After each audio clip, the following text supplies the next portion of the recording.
गुरु बिन ज्ञान न उपजे, गुरु बिन मिले न मोश, गुरु बिन लिखे न सत्य को, गुरु बिन मिटे न दोष।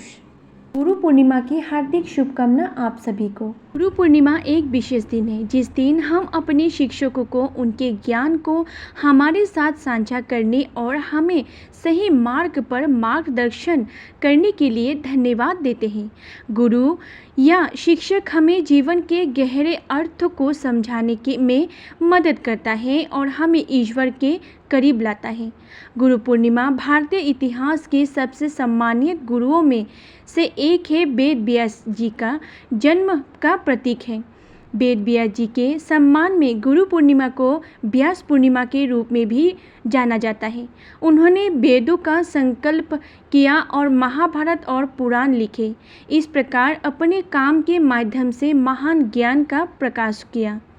पौराणिक मान्यताओं के अनुसार गुरु वेद व्यास जी को भगवान विष्णु का ही अंश माना गया है, इसलिए गुरु पूर्णिमा पर उनकी पूजा भी की जाती है और उनके रूप में माने जाने वाले सत्यनारायण भगवान की भी कथा सुनी जाती है। विष्णु पुराण में भी यह बताया गया है कि पूर्णिमा तिथि भगवान विष्णु की पूजा करने के लिए सर्वश्रेष्ठ तिथियों में से एक है।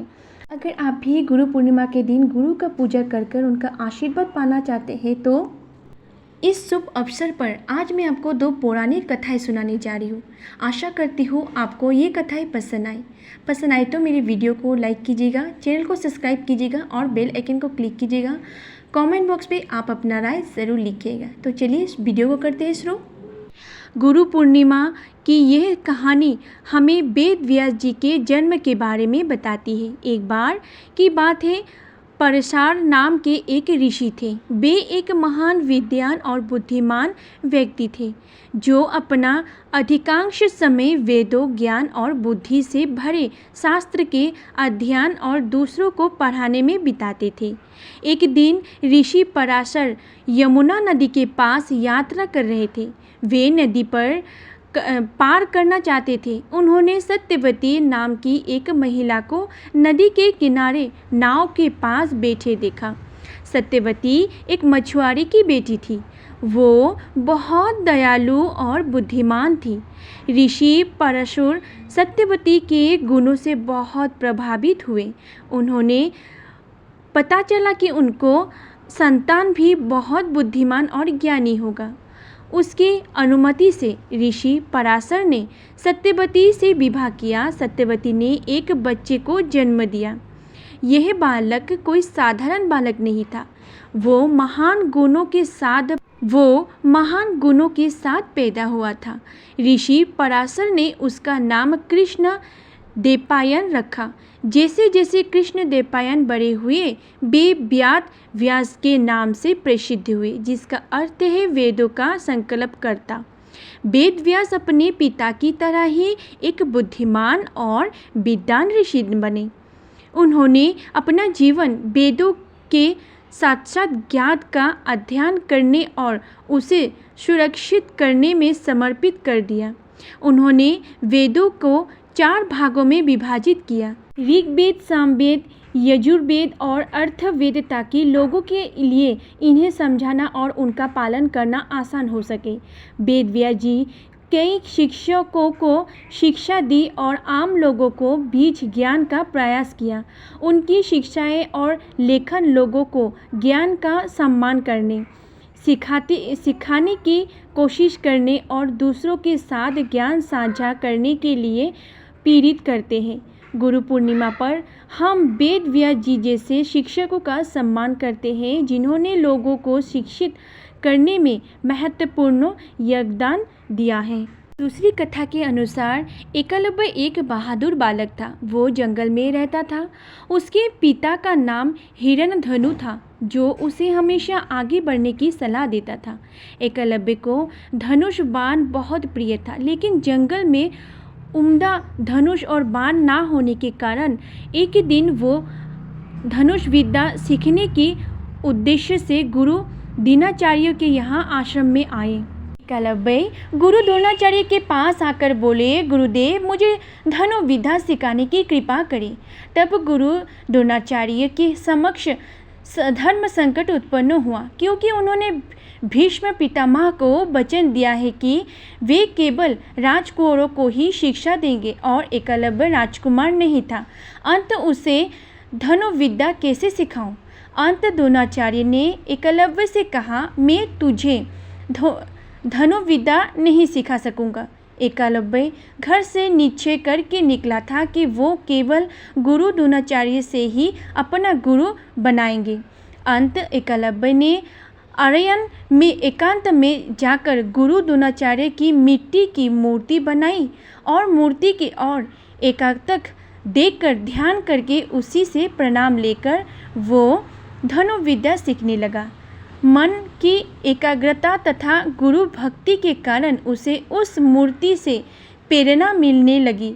वो धनुर्विद्या में बहुत आगे बढ़ गया। एक बार गुरु द्रोणाचार्य पांडव के कौरव को लेकर धनुर्विद्या का प्रयोग करने अरण्य में आए।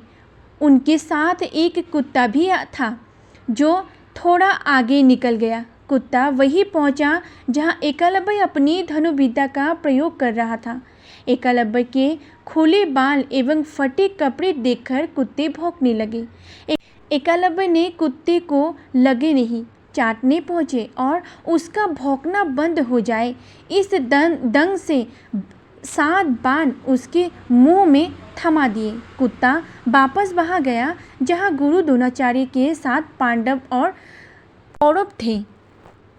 तब अर्जुन ने कुत्ते को देखकर कहा, गुरुदेव, यह विद्या तो मैं भी नहीं जानता, ये कैसे संभव हुआ? आपने तो कहा था कि मेरी बराबरी का दूसरा कोई धनुर्धारी नहीं होगा, किंतु ऐसी विद्या तो मुझे भी नहीं आती। द्रोणाचार्य जी ने आगे जाकर देखा तो वहाँ हिरण्यधनु का पुत्र गुरु भक्त एकलव्य था। द्रोणाचार्य जी ने पूछा, बेटा, यह विद्या कहाँ से सीखी है तुमने? तब एकलव्य बोले, गुरुदेव, आपकी ही कृपा से सीखा हूँ। द्रोणाचार्य जी ने वचन दे चुका था कि अर्जुन की बराबरी का धनुर्धारी दूसरा कोई नहीं होगा, किंतु यह तो आगे निकल गया। अब गुरु द्रोणाचार्य के लिए धर्म संकट खड़ा हो गया। एकलव्य की अटूट श्रद्धा देखकर द्रोणाचार्य जी ने कहा, मेरे मूर्ति के सामने रखकर तुमने धनुर्विद्या तो सीख लिया, किंतु मेरी गुरु दक्षिणा कौन देगा? तब एकलव्य ने कहा, गुरुदेव, जो आप मांगे।